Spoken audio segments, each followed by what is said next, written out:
কোন কোন জন্তুর মাধ্যমে আমরা কুরবানি আদায় করতে পারবো।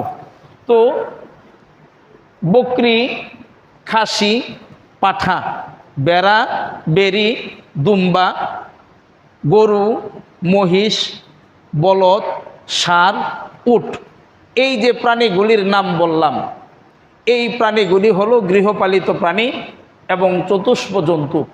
শুধু চতুষ্প জন্তু হলেই হবে না, যেই চতুষ্প জন্তুগুলি গৃহপালিত এবং যেইগুলির গোশত খাওয়া হালাল, এই প্রাণীগুলির মাধ্যমেই কুরবানি দিতে হবে। আর এটাই আমরা যুগ যুগ ধরে সারা জীবন ধরে দিয়ে আসতেছি, শুধু আলোচনার খাতিরে আলোচনা করতে হয়, এজন্য আবারও বলে দেওয়া।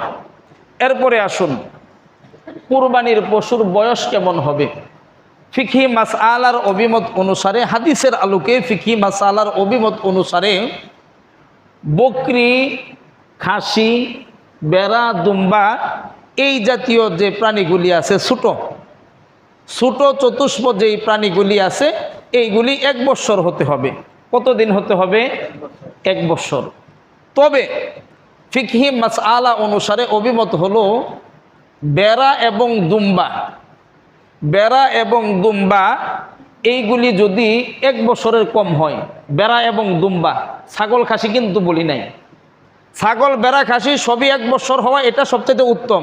তবে বেড়া এবং দুম্বা এটা যদি 1 বছরের চাইতেও কিছু কম হয়, 9 মাস হইল, 10 মাস হইল, 8 মাস হইল, আর এই 8 মাসের বেড়া দুম্বা এটাকে দেখতে 1 বছরেরটার সমপরিমাণ দেখা যায়, এরকম হয় না অনেক সময়? অনেক সময় কিন্তু মানুষের বাচ্চার মাঝেও এরকম হয় যে একটার বয়স 2 বছর, আরেকজনের বাচ্চার বয়স 1.5 বছর। তো 1.5 বছরের বাচ্চারে ওই 2 বছর 2.5 বছরের যে বাচ্চা, এটার চাইতে কিন্তু ভালো দেখা যায়। অর্থাৎ অনেক বাচ্চাদের গ্রোথ ভালো থাকে, ঠিক কি না? তো ঠিক এই জিনিসটাই ফিকহি মাসালার আলোকে আপনাদেরকে বুঝাইতে চাইতেছি। যদি 8 মাস, 9 মাস, 7 মাসেরও বেড়া দুম্বা এটা যদি মনে করেন দেখতে 1 বছরেরটার মতো বোঝা যায়, কোনটা 1 বছর আর কোনটা 8 মাস 9 মাস এটা পার্থক্য করার সুযোগ না থাকে, তখন প্রয়োজন, পরিবেশ পরিস্থিতি এবং প্রেক্ষাপটের আলোকে ওই বেড়া এবং দুম্বার বয়স 1 বছরের কম হলেও ওইটা কুরবানি দেওয়া যাবে, সুবহানাল্লাহ। তবে ছাগল আর খাসি এইগুলি 1 বছরের কমে দেওয়া যাবে না, এগুলি 1 বছরের কমে দেওয়া যাবে না। আলহামদুলিল্লাহ, আমরা যারা আছি মোটামুটি ছোটোবেলা থেকে দেখে আসতেছি, এবং আপনারাও যেটা করেন সাধারণত, যে বকরি হোক বা গরু হোক, যেটাই বাজারে ক্রয় করার জন্য যাওয়া হয়, আপনারা কোনটা বলেন আমি জানি না, আমাদের এদিকে বলে দাঁতে, মানে দাঁতুডা। আপনাদের এদিকেও কি এটাই বলা হয় কিনা? গরুর দাঁত উঠছে কিনা বা ছাগলের দাঁত উঠছে কিনা, তো ওই দাঁত উঠছে কিনা এইটা দেখে তারপরে ক্রয় করা হয়, ঠিক না? মানে দাঁত উঠলে তখন আর কোনো সন্দেহ থাকে না।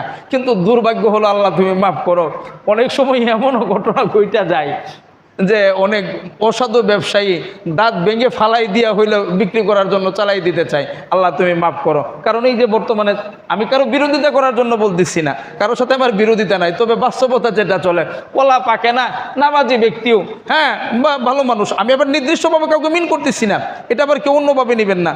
তো আমাদের ব্যবসার অবস্থাটা বলতেছি, নামাজি মানুষ, দাড়িওয়ালা মানুষ, এরকমও বহু ব্যবসায়ী আছে, অসাধু ব্যবসায়ী, আমরা অসৎভাবে ব্যবসা করতেছি। কথাটা ঠিক না ঠিক? এটা বলেন। বাজারে লিচু আসছে কিনা দেখুন তো, এখন লিচুগুলি উপর দিয়ে কিন্তু আরে কি অবস্থা, টকটকা, ভিতরে এখনো পর্যন্ত লিচু সম্পূর্ণ পাকেই নাই, ঠিক না ঠিক? কলা পাকবে না মানে ওর জোর কইরে এমন পরিমাণ পাউডার দিয়ে পাকাবে, ওই পাউডারের দাকেই কলা পাইকা যায়, ঠিক না ঠিক? তো ওটাই আর কি বোঝানোর জন্য, গরুর পাইকারদের মাঝে বা ছাগলের পাইকারদের মাঝে, ব্যবসায়ীদের মাঝে এমনও হতে পারে। তো এই জন্য যদি হাতের প্রাণী হয় তাহলে তো আলহামদুলিল্লাহ, আর যদি না হয় তাহলে গরুর ক্ষেত্রে বয়স হলো সর্বনিম্ন 2 বছর, গরুর ক্ষেত্রে সর্বনিম্ন 2 বছর, ছাগল সর্বনিম্ন 1 বছর, আর উটের ক্ষেত্রে সর্বনিম্ন হলো 5 বছর। তো এই হলো কোরবানির পশুর বয়সের তালিকা।